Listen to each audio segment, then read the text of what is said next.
Shalom à tous, je suis la sœur Paul-Marie de la Fraternité Clé de David et je suis heureuse de vous accueillir dans ce 4e jeudi de notre série « Comprendre et activer le miracle de Dieu dans ma vie ».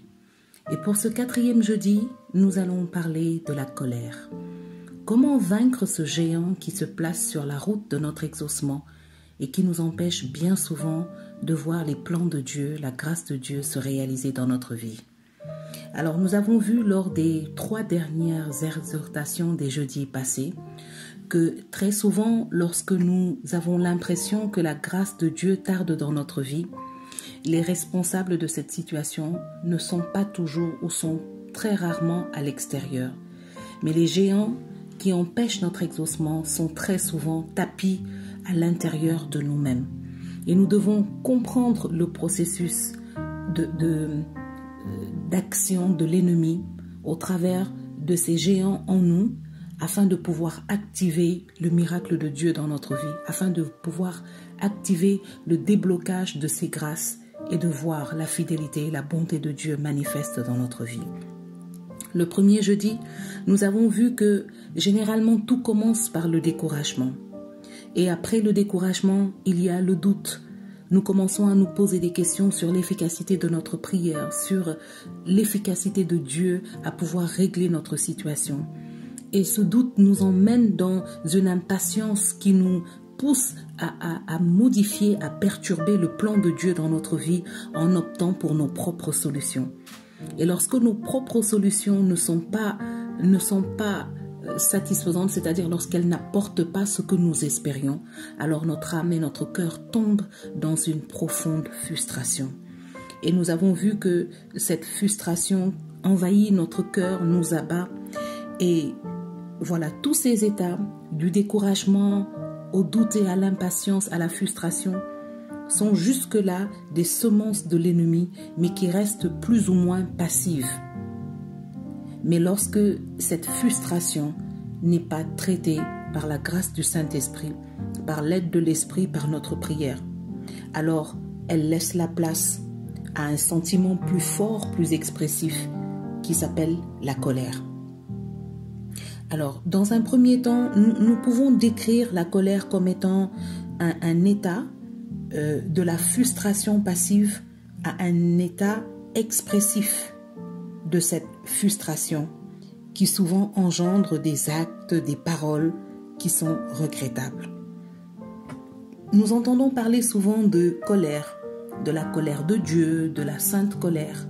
Et nous nous demandons, mais au final, la colère, tantôt il semble qu'elle est condamnée, tantôt on en parle dans la parole de Dieu. Qu'est-ce que ça peut être? Alors, nous allons essayer ici de définir un peu quels sont ces états de colère et ce que la Bible nous en dit. Nous entendons donc par la colère de Dieu le fait en fait que Dieu exprime son indignation. La colère de Dieu est en fait l'expression de son indignation face à la persistance du péché.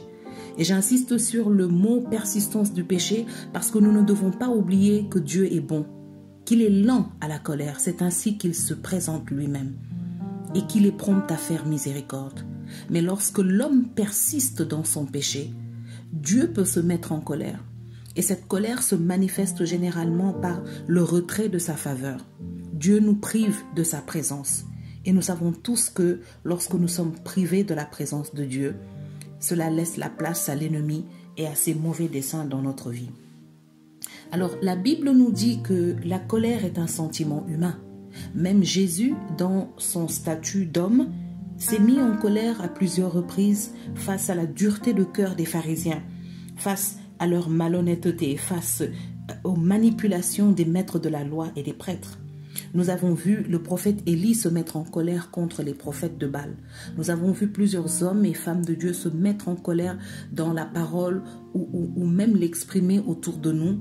C'est-à-dire, c'est une expression de notre indignation face au péché, face au mal, face à la malhonnêteté, face à l'hypocrisie, à la duplicité, à l'ingratitude, à la dureté de cœur.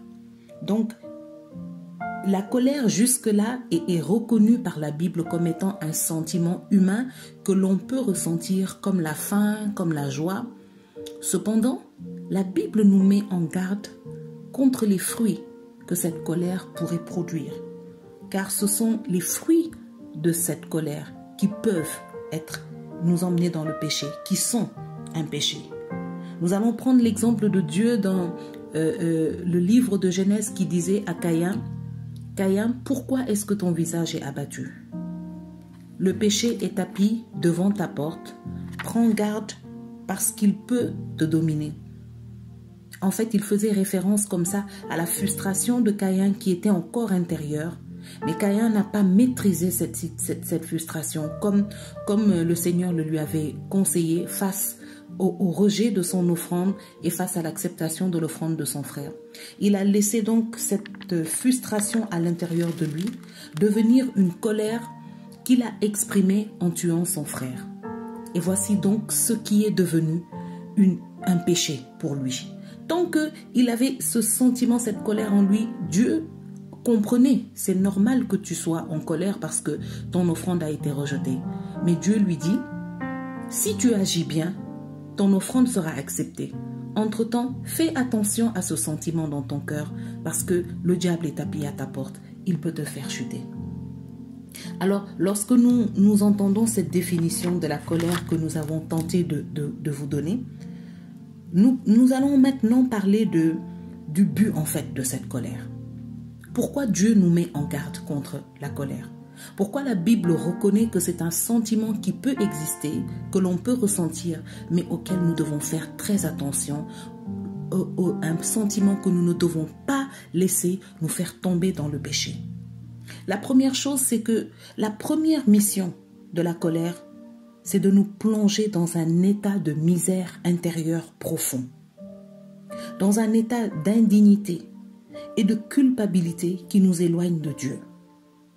On entend par exemple certaines personnes dire « je ne peux pas prier parce que je suis en colère ». La façon dont je ne me sens pas digne de pouvoir me tenir devant Dieu. Et nous avons des personnes comme ça qui ont vu leur vie de prière s'éteindre parce qu'elles sont des personnes qui n'ont pas eu la chance d'être aidées pour maîtriser cette colère.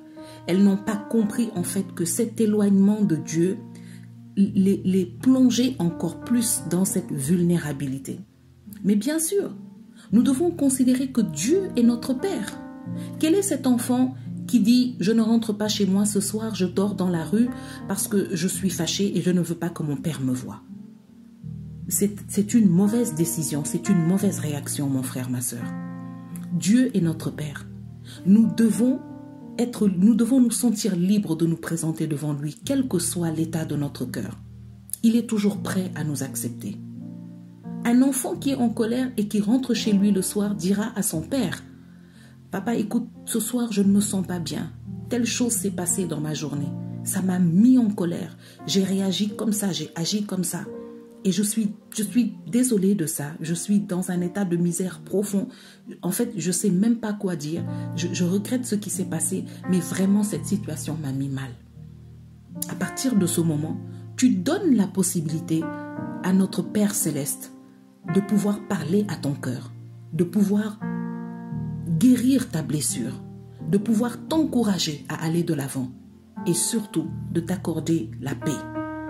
De t'accorder cette force que tu viens lui demander dans la prière en lui disant « Père, aide-moi s'il te plaît à ne plus tomber encore dans cela, afin que je ne sois plus dans cette misère, que je ne me sente plus si indigne, afin que la culpabilité ne remplisse plus mon cœur. » À partir de ce moment, ton Père Céleste te donnera la force d'aller de l'avant et de résister à la prochaine tentation.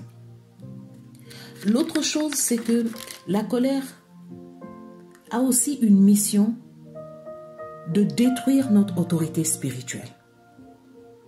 Car lorsque la colère nous fait chuter, en fait, il nous faut du temps pour remonter dans l'onction de la présence de Dieu. Il nous faut du temps pour pouvoir exercer notre autorité spirituelle dans la prière, dans nos proclamations et même dans nos comportements. Puisque comme nous l'avons dit, il y a quelques instants, elle a cette capacité de nous plonger dans cet état de misère intérieure, dans cet état de culpabilité. C'est ce qui fait que la colère a aussi pour mission de détruire notre autorité spirituelle. Et si nous ne pouvons pas exercer notre autorité spirituelle, comment pouvons-nous repousser les œuvres du diable dans notre vie? Je t'invite, mon frère, ma sœur qui m'écoute en ce moment, à refuser, à rejeter ce piège que le diable tend devant toi, chaque fois qu'il veut te faire tomber dans cette colère. L'autre chose, c'est que la colère a aussi pour mission de détruire ta destinée prophétique.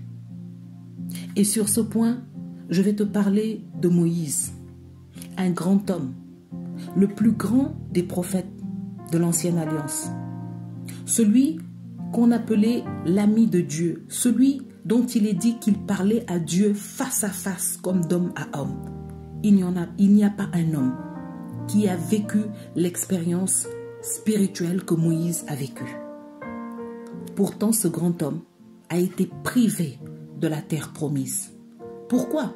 Parce qu'il a subi à plusieurs reprises les provocations, les tentations de l'ennemi au travers d'un peuple pour qui il a prié et intercédé. En Exode 17, le peuple de Dieu met Moïse en colère à Réphidim avec son ingratitude et ses récriminations.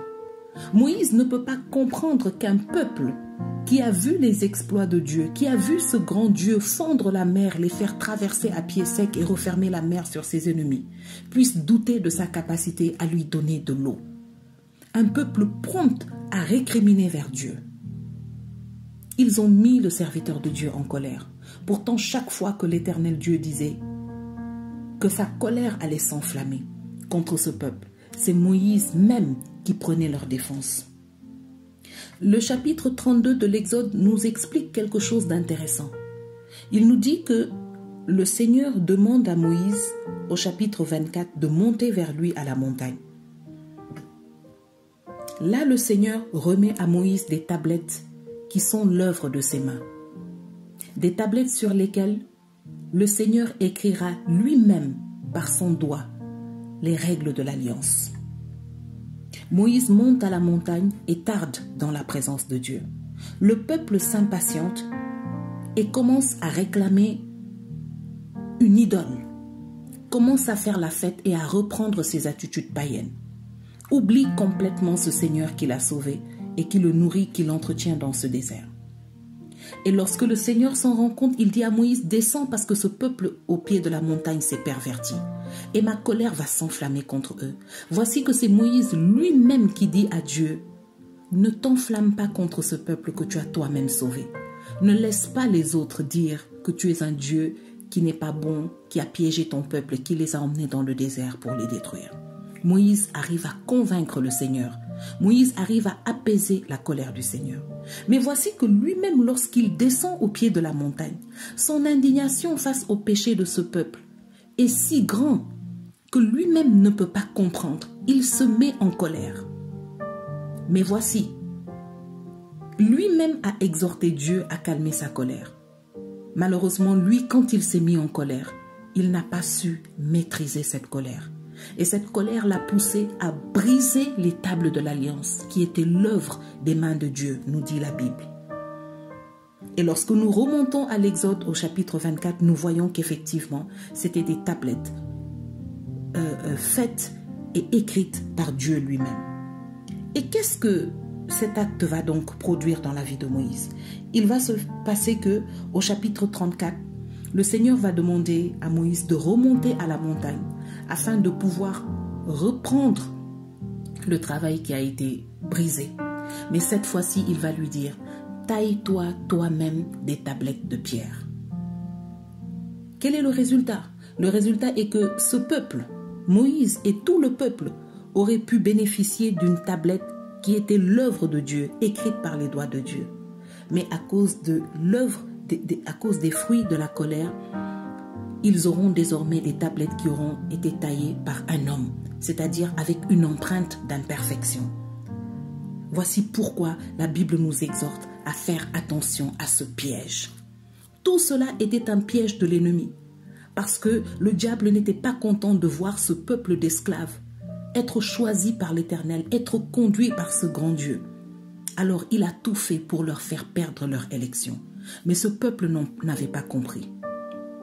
Il a excité la colère de l'homme de Dieu qui n'a pas su maîtriser à temps cette colère et qui a commis un acte qui n'était pas bon. Et en Nombre 20, nous voyons que les provocations de l'ennemi au travers du peuple se sont fait tellement fortes que l'ingratitude de ce peuple était tellement forte que Dieu a demandé à Moïse de parler au rocher. Mais face aux provocations, face à l'indignité, face à l'ingratitude de ce peuple, Moïse s'est mis en colère.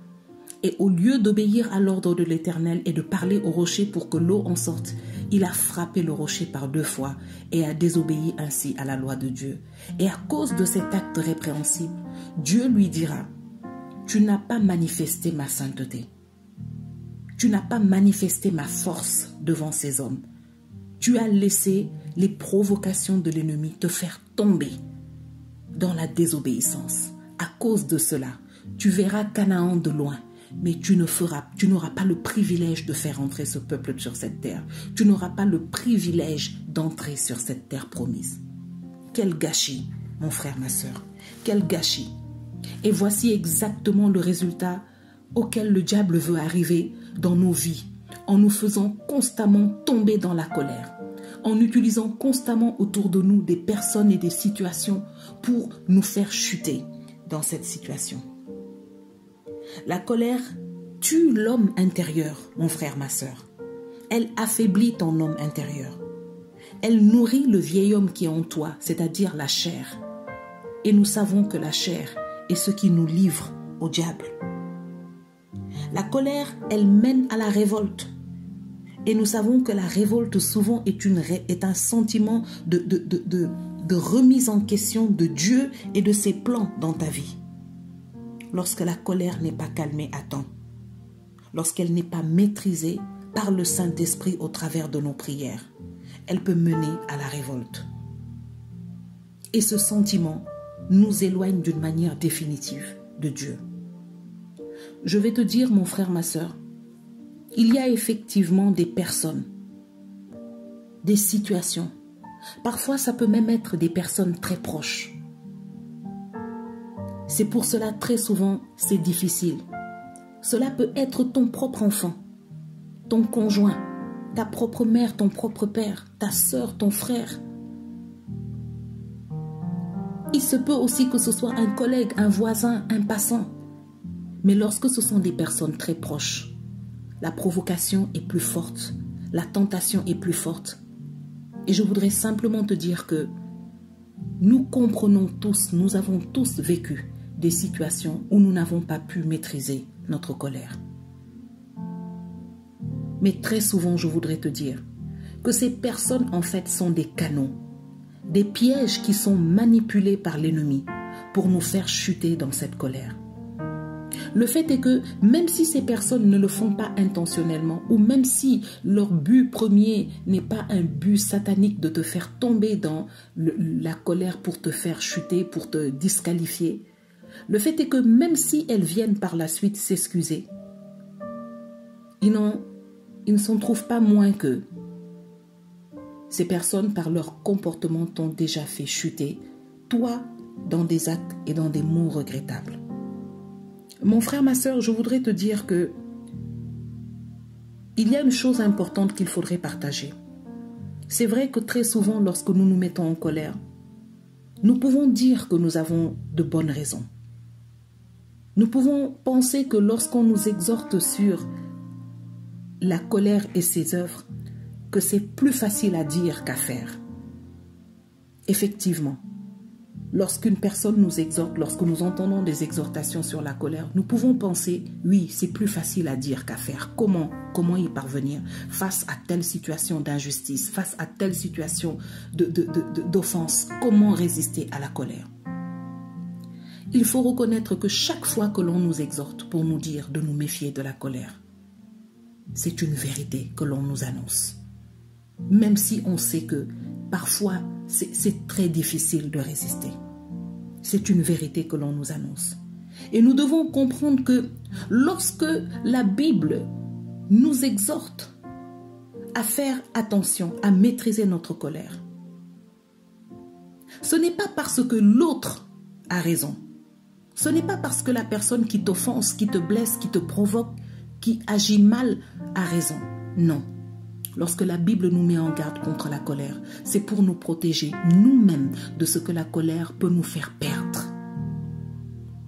C'est pour nous protéger du piège que cette colère représente pour notre propre élection, pour notre propre grâce. Parce que lorsque nous nous mettons en colère, c'est nous-mêmes qui sommes menacés, aussi bien sur le plan spirituel que physique. C'est pourquoi il est aussi important de dire aux autres, comme le dit la parole de Dieu en Matthieu 18 au verset 17. La parole dit, il est inévitable qu'il y ait des occasions de chute, mais malheur à celui par qui cela arrivera. Parce qu'il y a des personnes, effectivement, qui ne prennent pas garde à leur comportement, qui agissent envers les autres sans respect, sans valeur, sans amour, sans aucune considération, et ne se soucient pas de ces sentiments de frustration, de ces blessures qu'elles infligent aux autres, de toutes ces occasions de chute qu'elles représentent pour leurs frères ou leurs sœurs. Nous devons aussi dire aux autres, faites attention à vos comportements afin de ne pas être une occasion de chute. Même si les chutes sont inévitables dans ce monde, la Bible nous dit, cependant, malheur à celui par qui cela arrivera. Marchons dans 1 Corinthiens 8 au verset 9. Dans ce verset, Paul nous exhorte à rechercher le bien de l'autre plutôt qu'à notre bien-être égoïste, à marcher dans l'amour, dans la considération, dans le respect, dans l'amour de l'autre, afin d'éviter d'être une occasion de scandale pour nos frères. Je voudrais encore te dire que la colère est un moyen que l'ennemi emprunte pour utiliser ta propre bouche, tes propres paroles, pour annuler tes prières. Même si tu dis après, oui, j'ai dit ces choses sous le coup de la colère, je ne les pensais pas. Le fait est que, mon frère, ma sœur, je voudrais te dire que ta parole est plus puissante que tes pensées.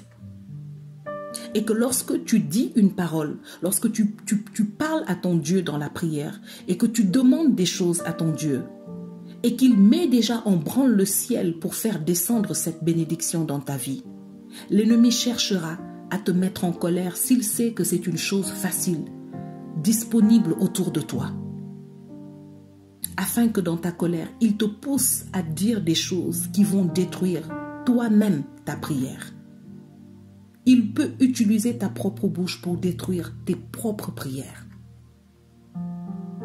Mon frère, ma sœur, je t'invite à te ressaisir. Je t'invite à retrouver ce calme dans l'esprit. C'est un véritable combat. Et commence déjà par annuler toutes ces mauvaises paroles avec le sang de Jésus. Commence à demander au Saint-Esprit déjà à t'aider, à te donner la maîtrise de soi, de ta langue, afin que tu ne tombes plus dans le piège de tous ceux et celles qui sont utilisés autour de toi pour te faire chuter. Je voudrais que tu prennes garde à ce piège couramment utilisé par l'ennemi qui s'appelle la colère. Alors je voudrais t'inviter maintenant à développer une stratégie de résistance dans l'esprit par la prière de libération intense afin de déraciner de ta vie cette colère. Parce que cette colère a très souvent des racines qui remontent à plus loin. Comme nous l'avons vu dans les précédents jeudis, ça commence par le découragement, le doute et l'impatience, ça commence par des frustrations. Ce sont des blessures, ce sont des déceptions, ce sont des provocations, ce sont des tentations, ce sont des injustices qui sont des semences de l'ennemi pour t'emmener dans cet état expressif négatif qu'est la colère. Je t'invite non seulement par la prière de libération intense, de demander à Dieu d'ôter ces racines de la colère de toi, mais je t'invite aussi à exercer, je dirais, l'éloignement.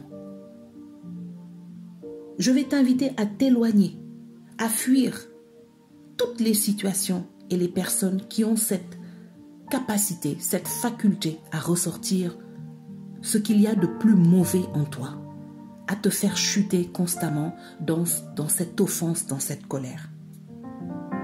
Et si ce sont des personnes qui sont trop proches, que tu ne peux pas fuir, dont tu ne peux pas t'éloigner, commence maintenant à marquer un silence prophétique avec ces personnes et à prier dans ton cœur chaque fois que tu vois leurs agissements. Commencer à te chercher. Dans ce silence prophétique, commence à appeler la puissance de Dieu pour maîtriser tout pouvoir de provocation et de tentation qui voudrait te faire sortir de ta grâce et de ton élévation. Et je te promets que tu en verras immédiatement les fruits. Commence à annuler toutes les paroles que tu as dites. Commence à demander pardon à Dieu pour ces actes que tu as posés. Pas parce que celui qui t'offense ou celle qui t'offense a raison. Pas parce qu'on t'oblige à t'humilier et que l'autre est dans le droit. Non. C'est une stratégie divine pour que tu ne perdes pas ton élection, pour que tu n'empêches pas le plan de Dieu et la grâce de Dieu de se réaliser dans ta vie. C'est une stratégie divine pour ne pas te laisser dans l'échec face à ces choses et à ces personnes que le diable utilise facilement. Toi, refuse de te faire manipuler. Refuse de te faire utiliser. Refuse de perdre ta terre promise. Et je voudrais à présent prier avec toi qui m'écoute, mon frère, ma sœur.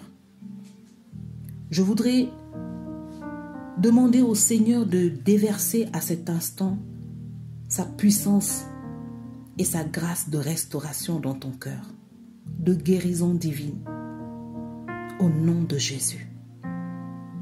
Je prie que le Seigneur te libère maintenant de toute captivité, de cet esprit de colère qui travaille dans ta vie pour empêcher la grâce de Dieu de se manifester, pour te garder dans cet état de misère et de culpabilité.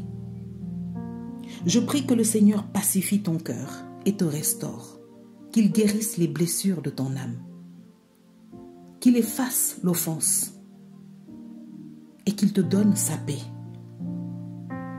Je prie pour que le Seigneur efface de ton âme toutes ces déceptions, toutes ces injustices qui ont engendré cette colère en toi. Au nom de Jésus, je prie que le Seigneur t'accorde par son esprit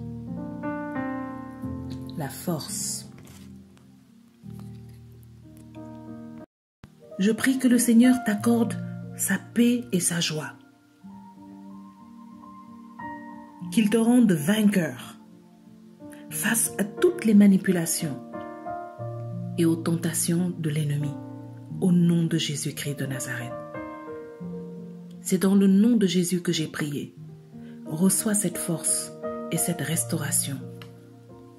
Dans le nom puissant de Jésus-Christ de Nazareth. Amen.